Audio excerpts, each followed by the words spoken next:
Welcome into another video in my series where we're going through and testing all the weapons inside of Modern Warfare 3 to see how viable these weapons are for us to be using inside of Modern Warfare 3 Zombies. This is going to include the aftermarket parts, the aftermarket conversion kits, as well as the MW2 weapons. So if you guys are new around here and you'd like to see how weapons perform inside of Modern Warfare 3 Zombies, make sure you're subscribed with those bell notifications turned on so you're not going to miss out any future uploads from myself on Modern Warfare 3 Zombies. As well, down below in the description you will find the link for my streams. I stream on Mondays and Thursdays, 6 p.m. Pacific, 9 p.m. Eastern Standard Time. I stream a ton of custom zombies and just generally have a ton of fun over there, so hope to see you guys tune in.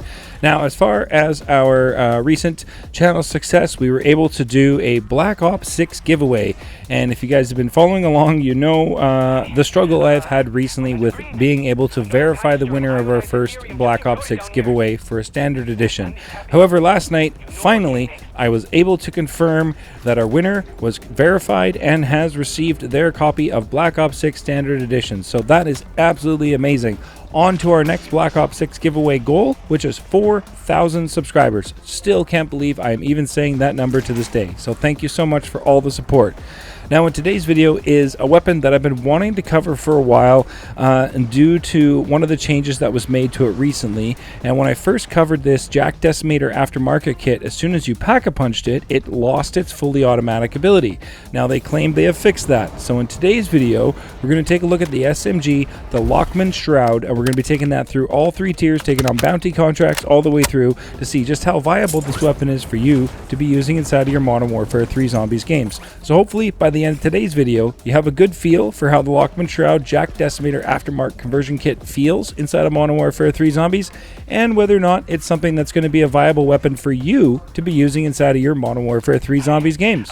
So without further ado, let's get to the SMG Lachmann Shroud and the aftermarket conversion kit JAK Decimator review video today.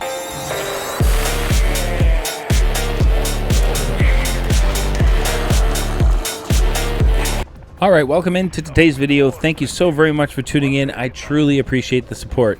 Now, today is a weapon that I have been wanting to cover for a while, and I was super excited to cover this JAK Decimator aftermarket conversion kit for the SMG Lachmann Shroud when it dropped, as it made the Lachmann Shroud fully automatic, and I was beyond excited to go ahead and cover this. And when I spawned in, we did our first bounty contract, and it was fully automatic, and it was amazing. And then I visited the Pack-a-Punch machine, and it was no longer automatic. So here we are, back today with the Lachmann Shroud and the JAK Decimator aftermarket conversion kit to test it out and see if this remains fully automatic throughout our run today. Because if it does, I have high hopes for this weapon and this aftermarket conversion kit. Now, when we spawn in and do our weapon testing videos, I spawn in, I put on my perks with no additions to the weapon to make it any stronger whatsoever. I do run Deadshot Daiquiri as a mouse and keyboard player. I enjoy the extra critical damage that it provides. So that's it. And then today we had the Ether Blade as an extra. So we got our first bounty contract today, which was the Mimic, as you can see on screen, and it was a white rarity, no additions to the weapon at all. And I was already feeling really good about this weapon, just being able to see the damage output it had on that Mimic at white rarity. Now for the master test. Is it fully automatic? Oh my goodness, I was so happy to see that. So at this point, I was beyond excited to go on and continue to push on through with testing and see just how strong this weapon can be as we progress through the tiers and progress through increasing the damage output on the Lachmann Shroud. So we grabbed our second bounty of the day, and now we are pack-a-punched, still white rarity, no ammo mods, and no tools on the weapon. And holy smokes, in less than one magazine, we were able to take out our bounty contract inside of Tier 1, being white rarity, no ammo mods, no tools, and just pack-a-punch.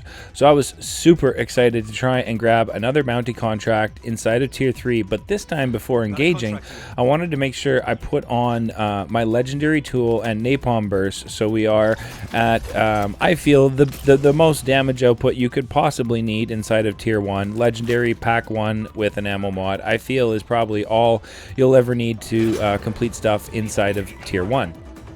So we grabbed our last bounty contract inside of Tier 1, and it was a Mimic, and I'm not sure what he was doing, reading a magazine on the shelf, I'm not sure, but the damage was very, very impressive, to say the least, on that bounty contract.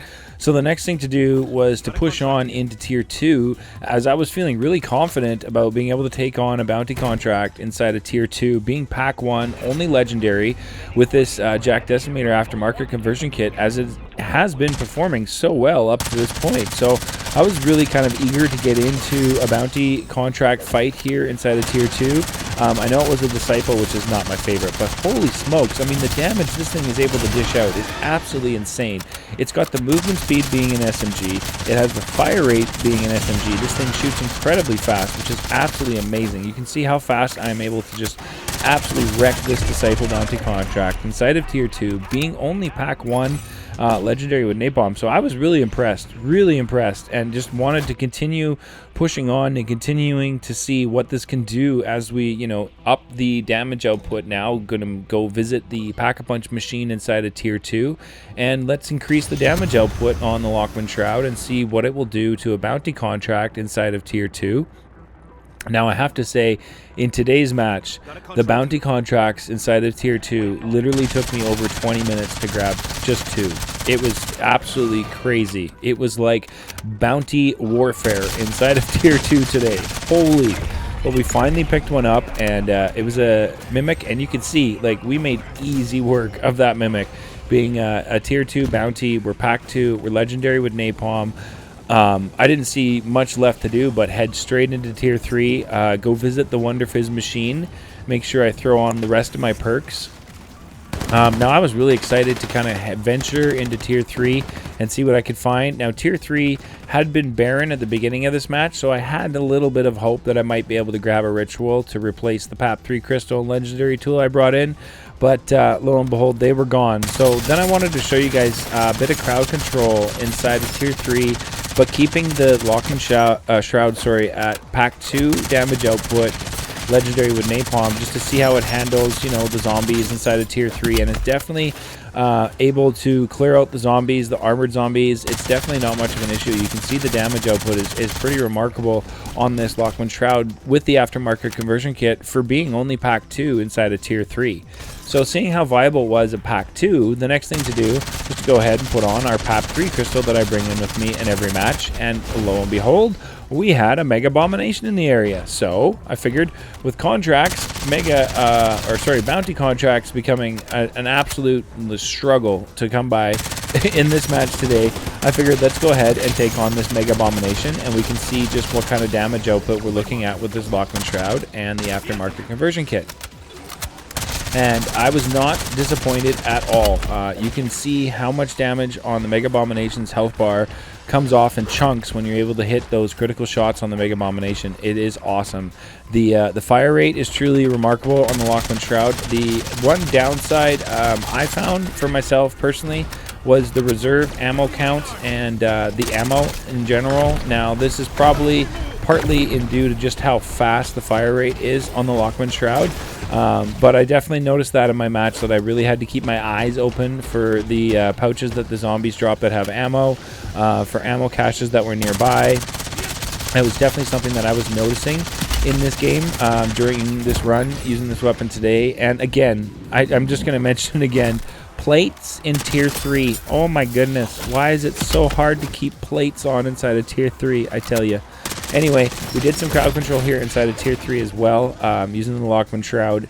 Like I said, the plates issue is getting a little old. I think golden armor plates are becoming almost mandatory when going into Tier 3 right now.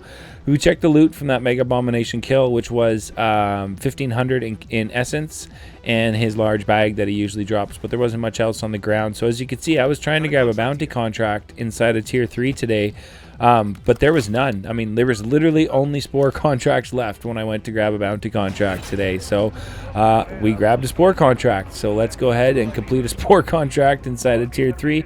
I don't typically like to do these ones too often. I feel like they just take a little bit longer and produce, you know, a lot of riffraff, but that's just my personal opinion. These ones are not a challenge to do inside of Tier 3 at all. You just want to make sure that you go ahead and activate them is my strategy. Activate all 6 and then just turn around and go back and shoot them all, and it should be fairly easy peasy to complete these inside of Tier 3. You just want to make sure you're moving around, you know, don't want to stand here and fire off your, I don't even know what to call that thing.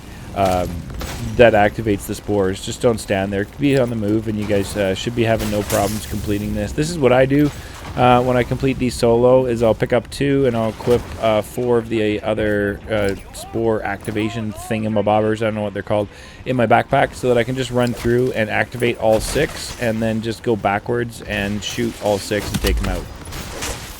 So that's my strategy for doing the spore contracts. I'd love to hear what you guys do if you're doing a spore contract in Tier 3. Do you do 1 spore at a time? Do you have a specific strategy for this? Do you have a weapon that you like to do? Is the spore contract something that you guys enjoy doing inside of Tier 3? Is it a contract that you do often? Myself, it's not one that I usually pick up. I have no problems doing them, as you can see, but it's definitely not one I'm usually one to pick up. I try and stick to bounty contracts when inside of Tier 3, or if I get really lucky, run that cargo contract inside of Tier 3, because that one is always super nice to be able to pick up and do inside of Tier 3, as it's just such a simple and super quick run inside of Tier 3. Some of the cargo contracts we see inside of Tier 2 can be, you know, well over 1,000 meters, which is a little bit crazy. We got a Wonder Waff out of that spore control, which I guess is okay. Let me know your thoughts on the Wonder Waff inside of Modern Warfare 3 Zombies. I'm wondering if it might be a good one to bring into the Unstable Rift, so I'll have to try that out and see, because I'm curious if its chain ability will be really good. Also, the electrical attack on there on the Wonder Waff should be good for the Disciples inside of the Unstable Rift. So let me know your thoughts on that. And then we grabbed our bounty contract finally inside of Tier 3, which was Mimic. But I'm not sure what was up with the Mimics today in my match, but they weren't really doing anything besides kind of standing there. I thought I finally triggered him to come out and, you know, attack me, but no, he took a whack and then ended up standing still again, so I wasn't sure what was going on. I do notice that this particular bounty contract, if you get a Mimic inside of that building, in my games he typically gets stuck there, and this was me having enough of not having enough plates, so I just went and bought some. I was tired of not having armor plates. Oh my goodness, let me tell you. Now, I was really confused. I was like waiting for him to come out. I could see him sticking through the wall there, which was even more strange. And then he tried to attack me, but again, didn't come out the window. Like, I was so confused by what was going on with this Mimic today. Got in a few more critical shots on him right here, and then he stood by the wall, and I was like, can I even shoot him from here? And I managed to finish off our Mimic bounty contract inside of Tier 3 doing that. I guess this provides you with a good opportunity to see just how much damage the critical shots do on bounty contract inside of Tier 3, as his health bar was there and that Mimic was very isolated.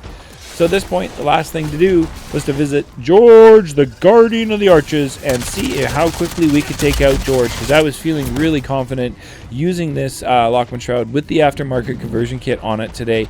Definitely, aside from the constant struggle to keep plates on my back, I was having no issues with the weapon, and the damage output that the Lachmann Shroud is able to do is definitely not something that was a concern for me. Most of my issues this run stemmed from not having enough plates and having to look for ammo for the Lachmann Shroud, as you have 100 on your magazine and 300 in reserve. So you have total 400 rounds, and you can go through those extremely fast with the fire rate that this Lachmann Shroud and the JAK Decimator aftermarket conversion kit provides. So here we are. I was just about to finish off Zhorde, and oh my goodness, that was the storm right there, literally right upon me inside of Tier 3.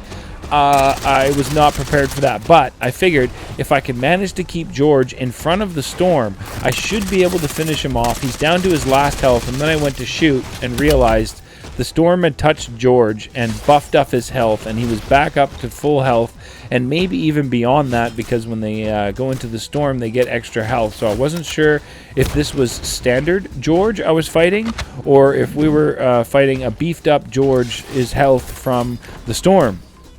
So at this point, I wanted to try and, you know, fire in some more to see what was going on, and I could tell his health bar was just not moving.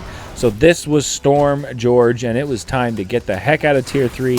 I ran out of ammo right there. It was just time to go. Like, Zhorde was not taken any damage at all from the Lachmann Shroud. He was been affected by the storm, so his health had been increased and beefed up at this point. So it was time to get the heck out of dodge. As you can see on my map there on the top left of the screen, I was chasing and being pushed by the storm all the way out of tier 3 today. It was absolutely insane. I kept trying to climb to keep the verticality so that I could keep away from the riffraff down below, as I had no plates. I managed to pick up one along the way.